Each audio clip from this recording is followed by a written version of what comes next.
Before we kick off today's episode, a quick last reminder to ask us a question that we can include in our end of season review episode. We want to answer some of your questions, whether that be about books or podcasting or life in general. You can head to whatyouwilllearn.com/vote, VOTE. You can type in a question, or even better, record yourself.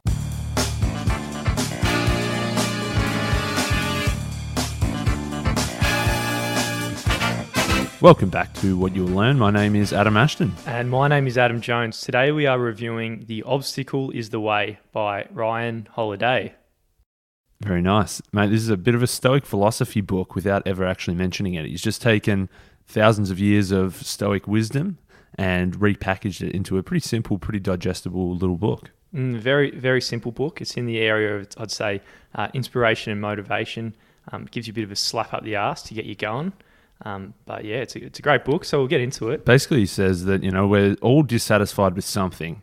Our jobs, our relationships, our place in the world. We want to do something more. We want to progress somewhere, but there's always something standing in the way. That's the obstacle.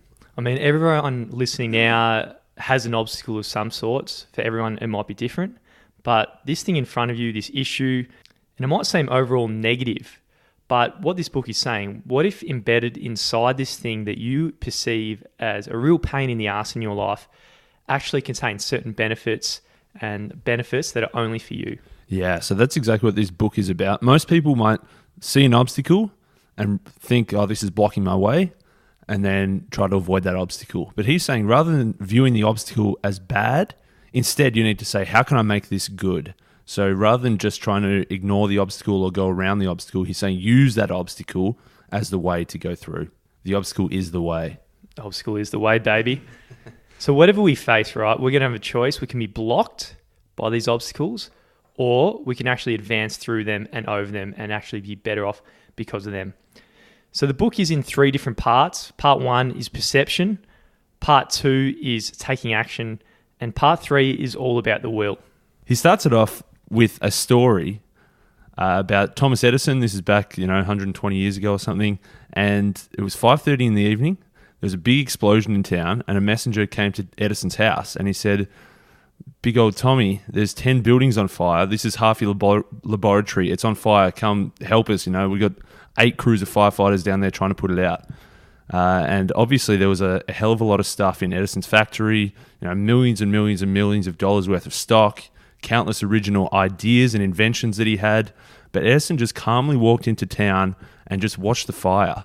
And he actually turned to his son who was with him and said, with his childlike voice, go and get your mother and all her friends. They're never going to see a fire like this ever again in their lives. So the insurance also didn't even cover the damage. So he lost an estimated $23 million in today's dollars and countless original inventions that really would never be recovered. So basically it's his whole life's work and his whole life's income he's brought up all into this factory, and right now he's watching it on fire, and he's telling his son, come and look at this, mate.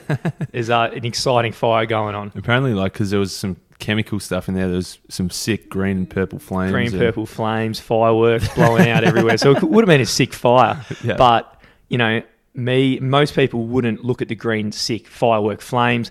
They're thinking, fuck, there goes my whole life's work and all my money. Literally up in flames. And he says that, instead he said, okay, we're going to rebuild. I'm 67 years old, but we're going to start all over again tomorrow. All we've done is got rid of a lot of rubbish. So he lost, in today's dollars, an estimated $23 million. But what he did was he got back to work the next day, started inventing some cool new shit. He sold $10 million worth of revenue the following year, and then $30 million the year after. That's in today's dollars, and then just bang, went on from there. So rather than viewing this as a major obstacle, a major problem that's completely ruined his whole life's work at 67 years old, instead, he viewed it as an opportunity to start fresh, start from scratch, rebuild, make some cool new shit. And that's exactly what he did. He ended up having his best inventions yet come after, and probably because of this fire. Now, for everyone out there, you're going to get slapped up in some kind of way. You might not get slapped up like Edison did in terms of a big factory fire, but anytime you get an obstacle of some sort, you face the same decision that Edison did. You can let this obstacle destroy you, or you can see such a crisis as another kind of opportunity where you can grow or become better in whatever your goals might be. That's what he says, is whether it's fair or unfair, the obstacle, that's there. It's up to you. You can see it as a crisis or you can see it as an opportunity. You can either see blind success or you can look at things with ruthless objectivity. Some people can lose control of their emotions, whereas others remain calm. So it's up to you to choose how you're looking at this outcome. He's saying, it's an objective thing happens. It's your perception that makes it either good or bad, and up to you whether you see it as a full crisis or an opportunity for growth. Now, one of the main things you need to do when this obstacle rears its head in your life, first of all, you need to steady your nerves. So unexpected problems come out of nowhere. Your best worker quits, computer system can't handle the load, a bit like my HP Spectre at the moment, which was a bit of a disappointment. You're out of your comfort zone, and you might need to confront a stranger on the street. You might need to public speak to a crowd at your office or whatever. But when this obstacle rears its head, you really need to steady your nerves and not get too carried away with it all. Yeah, it's important to really control your emotions, because if you panic, when panic sets in, if it overrides your entire system, it makes you ignore the rules, you disregard procedures, you deviate from the plan. Pretty much if you see any of these as a crisis and start to panic, you completely lose control, and that's when you get off track. And that's when this obstacle is gonna smack you down rather than become an obstacle being the way. So when the obstacle comes, you can say, some people would say this happened and it's bad, but this is actually two different impressions. The first, this happened, is objective. When you start saying it's bad, all of a sudden it's subjective. You're starting to warp your own perceptions around something that's subjective, and this is what can lead you down the wrong way. Yeah, that's all about the perception. Like, it happened, that's objective. You can't change what happened. You can change how you view it. So he's saying you can alter your perspective, because you need to remember it's up to us how we choose to look at things. We probably can't change the obstacle. We can't change what happened, but we can change how we view it, and then we can change how we approach it and take those next steps. You can focus exclusively on what's in your power, and that's having a great understanding of what's objective. When you start focusing on the things that you can't control, you lose a lot of your power. So we want to be focusing on the objective things that actually enhance our power, and then every ounce of energy that you've got can be directed to the things that you can actually influence, so you have the highest probability of a great impact of knocking the obstacle out of the park.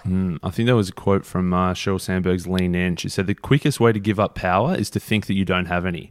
So you need to realize that you do have power and focus on what you can control. Don't focus on the things that are outside of your control. All right, let's bring it down to a practical level. And he's got an example here. And this is an example that we've probably all had at some stage of just a real dickhead boss. And so you got a boss who's been an asshole to you, being conniving or whatever. What Ryan's saying is, what if you could regard this boss as an opportunity instead of a disaster? So this boss might have been driven you up the wall to the point where you're like, fuck it, I'm going to quit my job. But instead, you could actually see it as a unique opportunity to improve yourself.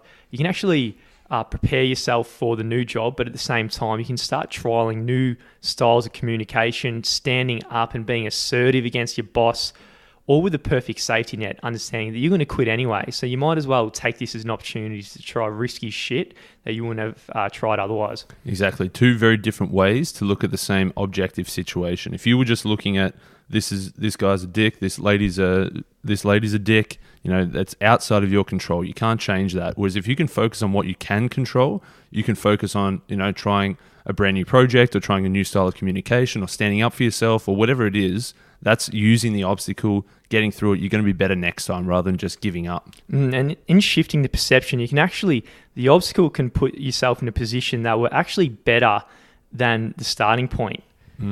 So what advantage do you have of everyone being polite or pulling their punches? When these obstacles rear their head up, if you just warp your perception around it, you can actually be net positive rather than net negative in pretty much every single obstacle situation. Okay, so that's part one, is perception. So it's all a matter of how we look at things. There is a whole bunch of objective things in the world that happen. There are a whole bunch of obstacles, but it's our perceptions, how we view those things, that determine if we see it as a crisis or as an opportunity. And obviously we want to be viewing these as an opportunity. Now, this part two is action. So obviously once something's happened, there's an obstacle, you see it as an opportunity instead of a crisis, the next thing to do is to take some action. I love how you say action. I reckon you sound a little bit like Bane off Batman. Oh yeah. Action. Gets you really excited, I can really tell. It does, mate. So yeah, it's all about action. You can't just be sitting on your ass with these obstacles. You got to get moving, eh?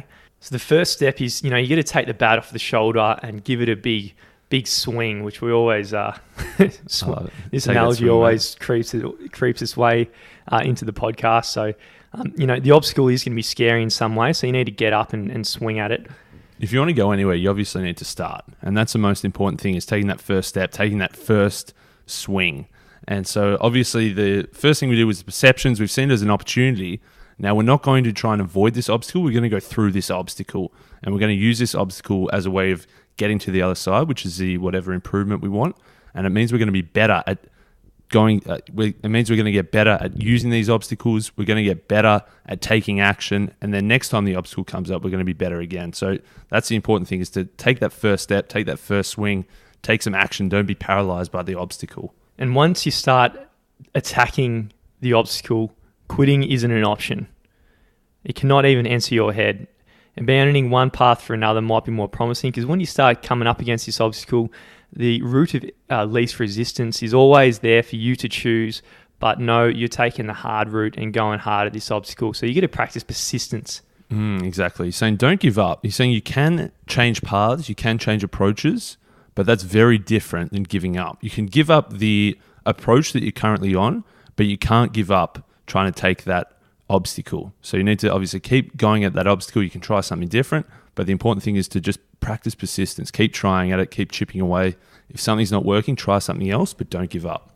He's got a sick quote here. We are A to Z thinkers, fretting about A, obsessing over Z, yet forgetting about B through Y. Yeah, that's it. You can't just think of where you are and where you want to be. There's a whole bunch of steps, B through Y, in the middle, and we can't forget about that. So you've got to get stuck in and that's keep the doing it. persistence side of the equation. So sometimes on the road to where we're going or where we want to be, we have to do things that we'd rather not do. We have to do some of the little bullshitty tasks that you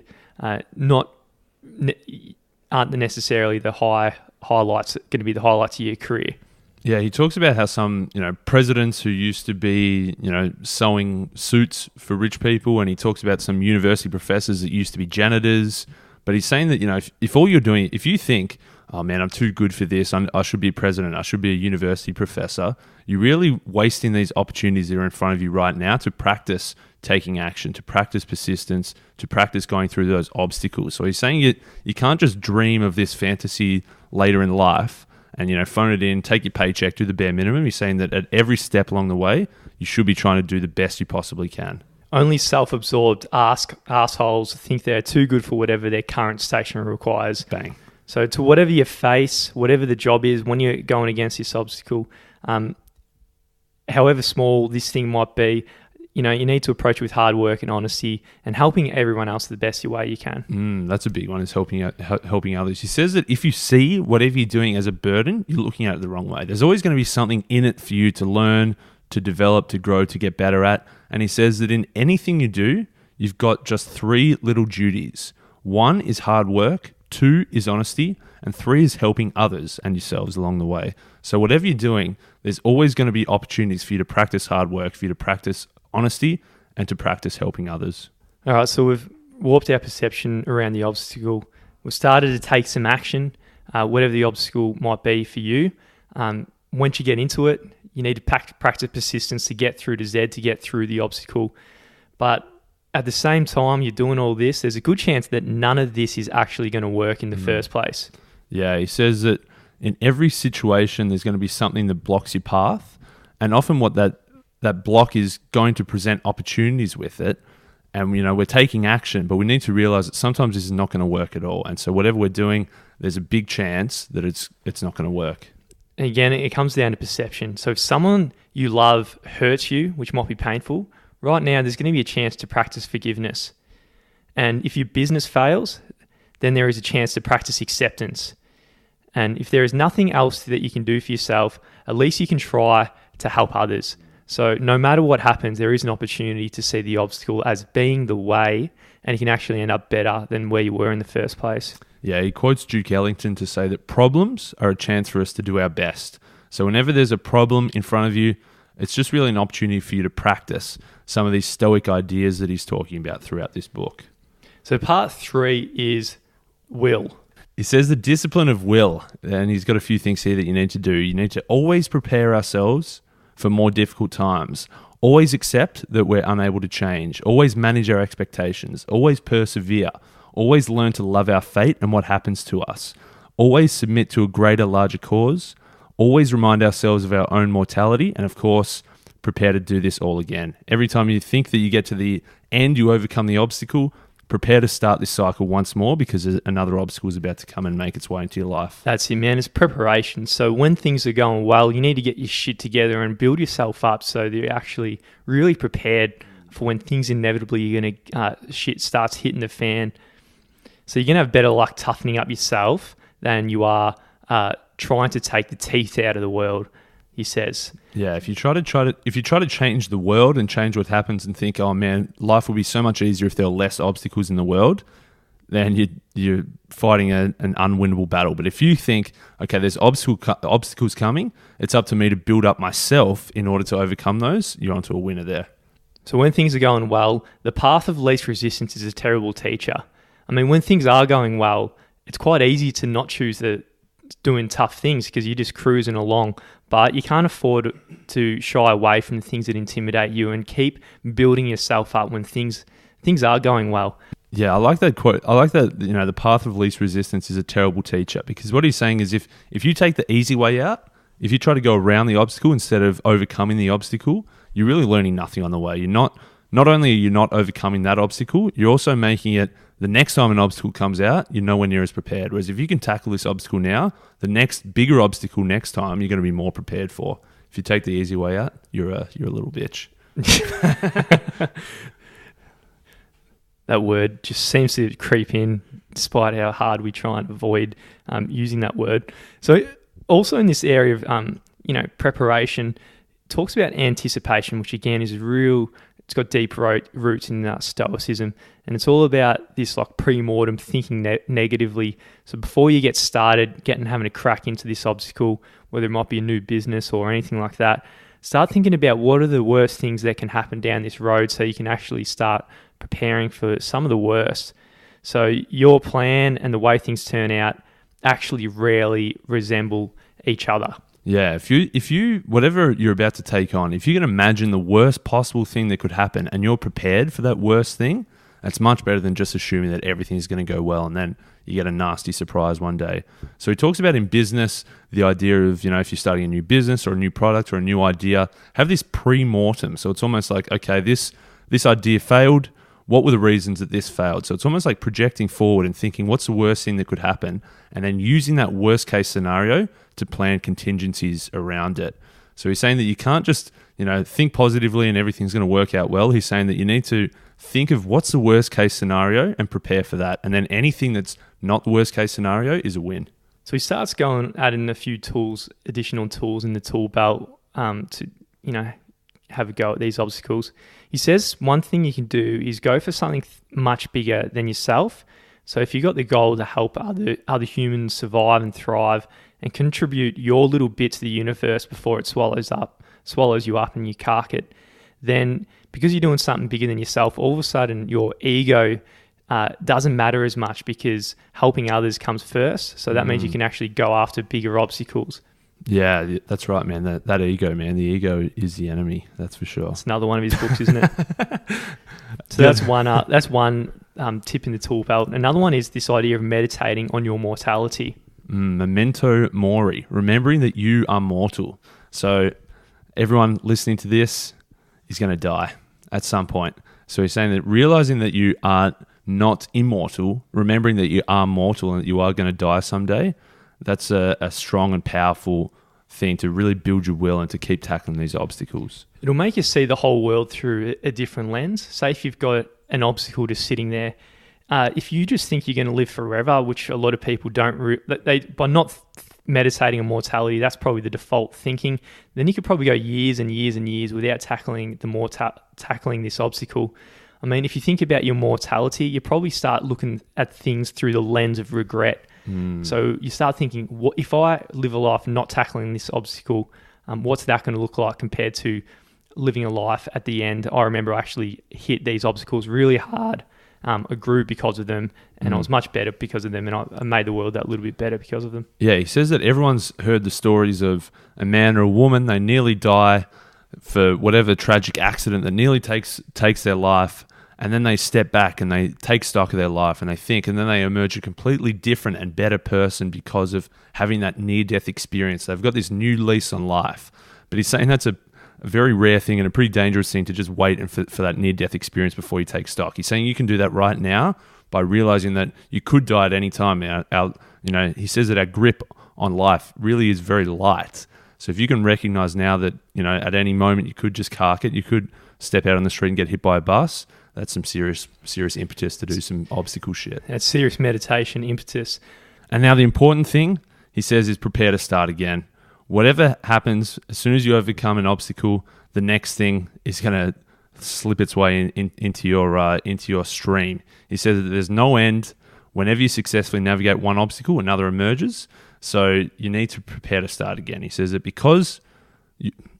you've improved because of the obstacle, by getting through the obstacle, getting over the obstacle, not by going around it. So be excited for the next obstacle to come.